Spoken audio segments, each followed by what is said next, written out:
It's Monday the 19th of October 2020 and it's the first day of my half term. I desperately need to just come down to the allotment here and get some jobs done. I really need to get my autumn planting garlic and onions in, but I'm having to do things slightly differently this year. If you can look around,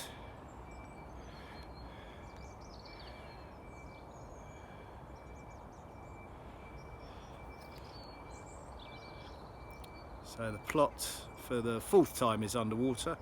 It's been underwater for over 2 weeks this time. It's just not evaporating at this time of year, obviously. So I suspect I'm going to be underwater a fair amount over the winter. So I'm just going to have to do things slightly differently. Here I am. I've stood myself up on a little makeshift platform. Compost on the end. Nice workbench, and I'm filling up seed trays, sort of cells.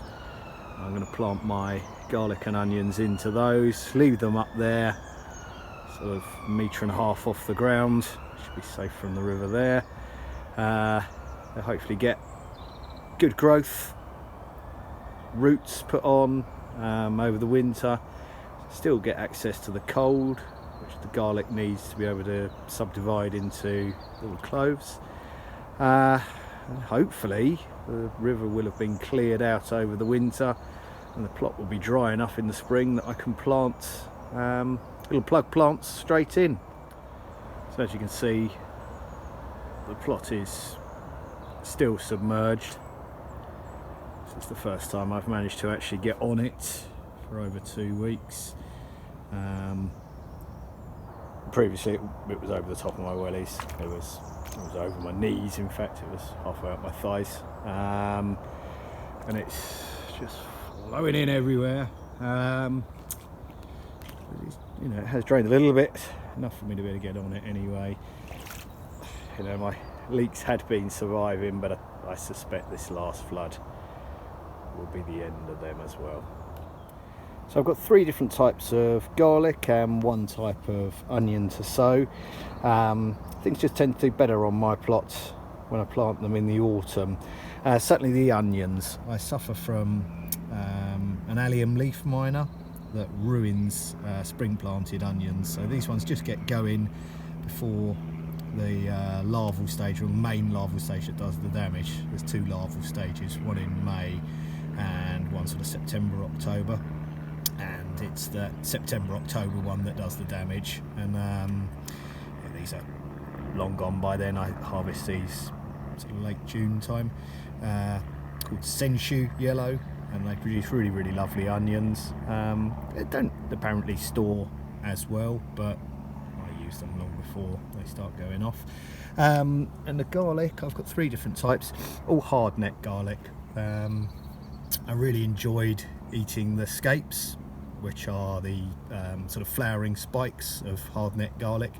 I think I'm right in saying only get it on the hardneck garlic, and it's just delicious. As soon as it starts poking out, you see the flower spike, the bud.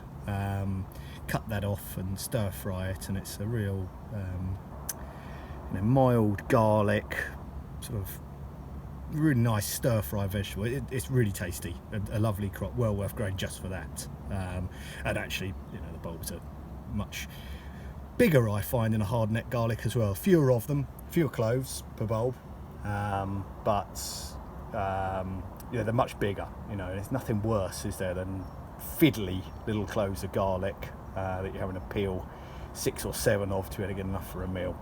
So anyway, 3 different types. So I've got 1 Lautrec White. My mum grew this last year. I was very, very impressed. Looked very, very good. So the Lautrec White and the Senshu onions I've just got from my local garden centre. And then I always get garlic from the garlic farm on the Isle of Wight. I went there a few years ago and was really impressed with everything I saw them doing. And they do online orders now, so I do an online order a couple of times a year probably. And I get my seed garlic, and they also do lots of nice sort of mayonnaises and sauces and things like that. So I buy my seed garlic and then a couple of mayonnaises and sauces to make up a full delivery box. So the two types that I've got are Kingsland White, again a hard neck, and Mersey White. And I think I'm right in saying again that one was named after the garlic farm on the Isle of Wight itself. So yeah, hopefully be really good. So yes, I'm having to plant them up in these cells this autumn. Garlic needs that period of cold for the subdivision into lots of different cloves, but it won't tolerate being wet. And obviously if I try planting into that, it's just going to rot and I won't get anything at all. So I did do some in little cells like this last year. I saw Monty Don had done it. I thought I'd give it a go, and it seemed to work fine. Don't have any choice this year, so it's got to happen this way. Here we go. So these are the Mersey White. I bought 2 bulbs of this. Nice big bulbs. You just break them off into the individual cloves. And as soon as you've done this, you want to plant basically.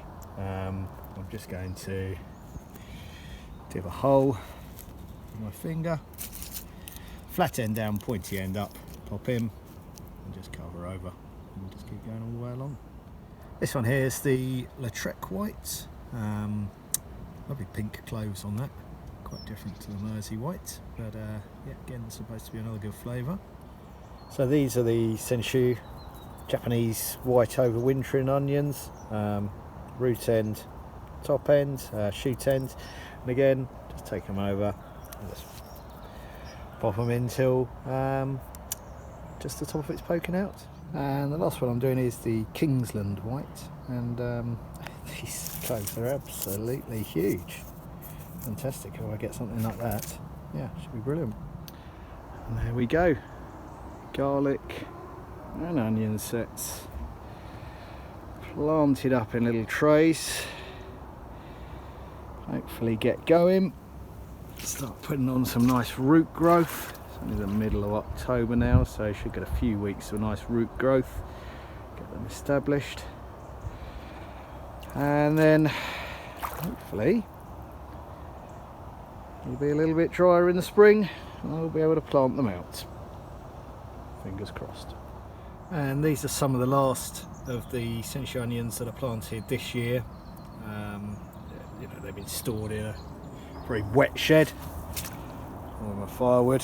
When you look around and you see the state of that, I think it's pretty impressive to be getting anything as a harvest at the moment.